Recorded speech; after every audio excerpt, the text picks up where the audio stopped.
মাৰ্ঘেৰিটাত বুঢ়ীদিহিং নৈৰ ব্যাপক গৰাখহনীয়া।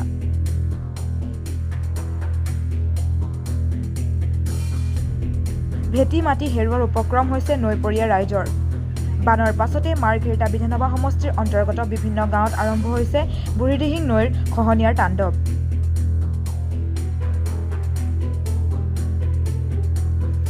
বিশেষকৈ সমষ্টিটোৰ অন্তৰ্গত ২ নং টকলঙত খহনীয়াত জাহ গৈছে বিস্তীৰ্ণ অঞ্চল। অঞ্চলটোত বছৰ বছৰ ধৰি হৈ থকা বুঢ়ীদিহিং নৈৰ গৰাখহনীয়াৰ ফলত ভেটি মাটি হেৰুৱাৰ উপক্ৰম হৈছে নৈপৰীয়া বহু ৰাইজৰ। দেওবাৰে অসমীয়া যুৱ মঞ্চ তিৰাপ জাগুন আঞ্চলিক সমিতি আৰু তিনিচুকীয়া জিলা সমিতিৰ এটি প্ৰতিনিধি দলে অঞ্চলটোত পৰিভ্ৰমণ কৰি ৰাইজৰ সৈতে মত বিনিময় কৰে।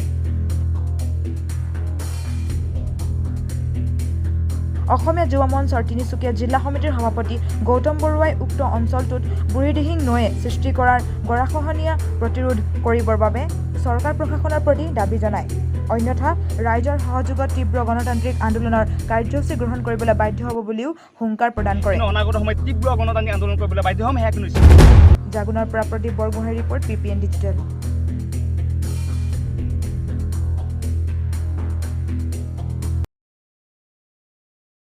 যুৱ মঞ্চত তিৰাপ জাগুন আঞ্চলিক সমিতিৰ সৈতে আমি আজি এই জেগাত উপস্থিত হওঁ। আচলতে এই বুঢ়ীদিহিং নৈ এই কাষৰ আমি পৰিদৰ্শন কৰোঁ।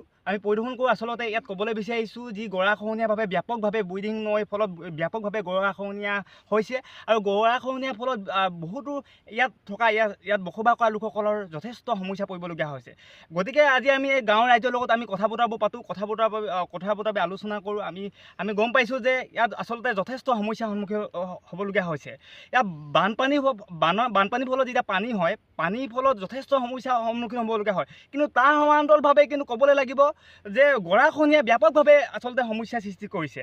যদি এনেধৰণে যদি হৈ থাকে এদিন এনেকুৱা সময় হ'বলৈ গৈ আছে, এদিন এনেকুৱা এটা হ'ব যে এই গাঁও এখন যে আছিলে গাঁওখন কিন্তু নাইকিয়া যে হ'ব সেয়া কিন্তু স্পষ্ট কথা। কিন্তু তাৰ সমান্তৰালভাৱে এটা কথা আমি ক'ব লাগিব যে এই আমি য'ত উপস্থিত আছোঁ যে এই ২ নং টকলং মধুপুৰ অমিত গাঁও সমান্তৰালভাৱে এই গাঁওসমূহত যেনেধৰণে গৰাখহনীয়া হৈছে, কিন্তু এই ৰাইজৰ লগত আমি স্থানীয় ৰাইজৰ লগত কথা বতৰাবোৰ পাতি আমি গম পাওঁ যে স্থানীয় আমাৰ যিজন মাৰ্ঘেৰিটা সমষ্টিৰ বিধায়ক, এই বিধায়কগৰাকী কিন্তু এই অঞ্চলটোতে আমাক স্থানীয় ৰাইজে জানিবলৈ দিয়া অনুসৰি আমি ক'ব বিচাৰিছোঁ যে গাঁওখনত কিন্তু এই মুহূৰ্তলৈকে কোনো ৰাইজৰ লগত কোনো আলাপ আলোচনা বা বুজ লোৱাহি নাই বা কোনো পৰিদৰ্শন কৰা নাই বুলি আমি জানিব পাৰিছোঁ। গতিকে খুব দুৰ্ভাগ্যজনক, খুব লজ্জাজনক বিষয় যে এনেকুৱা এজন বিধায়ক আজি এই গাঁওখনলৈ আজি এই সমস্যাবোৰ আচলতে বুজ ল'বলৈ তেওঁ এই অঞ্চলটো প্ৰদাপন কৰা নাই।